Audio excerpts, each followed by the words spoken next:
नमस्ते।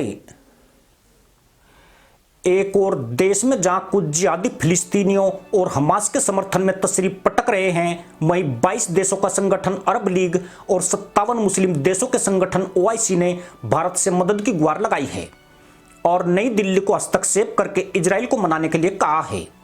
ये वही ओआईसी संगठन है जो कश्मीर मुद्दे पर न जाने कितनी बार तहमत फाड़ चुका है और भारत को लगातार धमकियां देता रहता है, लेकिन इजराइल के सामने इसकी हालत फटी के ढोल जैसी बन गई है और इसके अलग से बांग तक नहीं निकल पा रही है।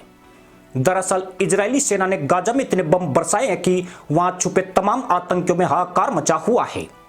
गाजा पट्टी के आतंकी मुस्लिम देशों से इजराइल के हमलों से बचाने के लिए मदद मांग रहे हैं, लेकिन किसी भी मुस्लिम देश की इतनी औकात नहीं है कि वह इजराइल से पंगा ले सके।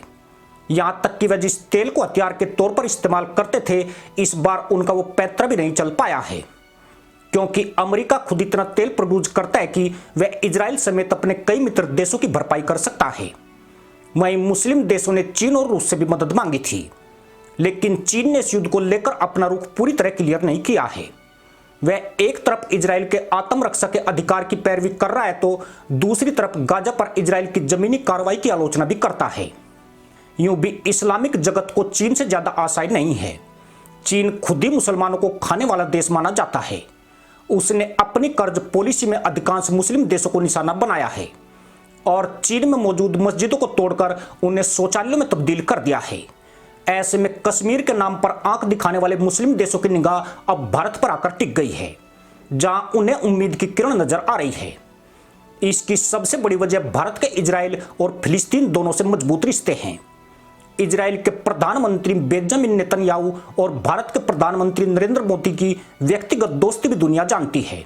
मुस्लिम देशों का मानना है कि अगर पीएम मोदी कोशिश करे तो इस जंग को शांत कराया जा सकता है। भारत के रिश्ते अमेरिका समेत उन देशों से भी प्रगाढ़ हैं जो खुलकर इजराइल का समर्थन कर रहे हैं, जबकि दुनिया में ऐसा दूसरा कोई ताकतवर देश नहीं है जिसके रिश्ते मुस्लिम देशों, पश्चिमी देशों, यूरोप और इजराइल के साथ मधुर हो। जॉर्डन, मिस्र, सऊदी अरब, संयुक्त अरब अमीरात, बहरीन, फिलिस्तीन और ईरान के नेताओं ने इस मुद्दे पर भारत से बात की है और इजराइल को कार्रवाई से रोकने के लिए हस्तक्षेप करने और फिलिस्तीन विवाद में मध्यस्थता करने का अनुरोध किया है। यूं भी इस बात में काफी गुंजाइश है कि अगर भारत प्रयास करे तो यह जंग खत्म हो सकती है।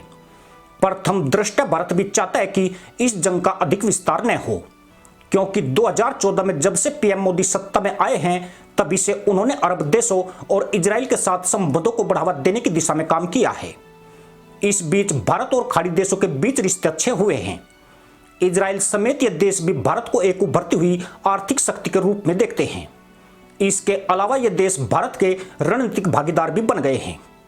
भारत ने पहले ही संयुक्त अरब अमीरात के साथ एक मुक्त व्यापार समझौते पर हस्ताक्षर किए हैं और अक्टूबर 2021 में इजराइल, अमेरिका और यूएई के साथ I2U2 नामक एक नए आर्थिक गठबंधन में प्रवेश किया है।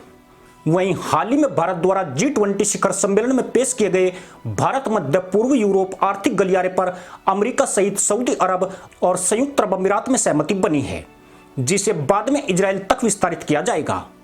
इस दिल्ली समझौते में भाग लेने वाले देशों के बीच व्यापार को भी बढ़ावा मिलेगा।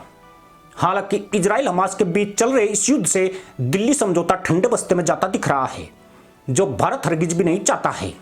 यदि इजराइल और हमास के बीच छिड़ा संघर्ष उन्हीं तक सीमित रहता है तो भारत के लिए इसका नकारात्मक असर बहुत कम होगा, लेकिन यदि यह संघर्ष एशिया के अन्य हिस्सों में फैलता है तो आर्थिक मुद्दों के अलावा अन्य देशों के बीच संबंधों पर भी इसका असर देखने को मिल सकता है।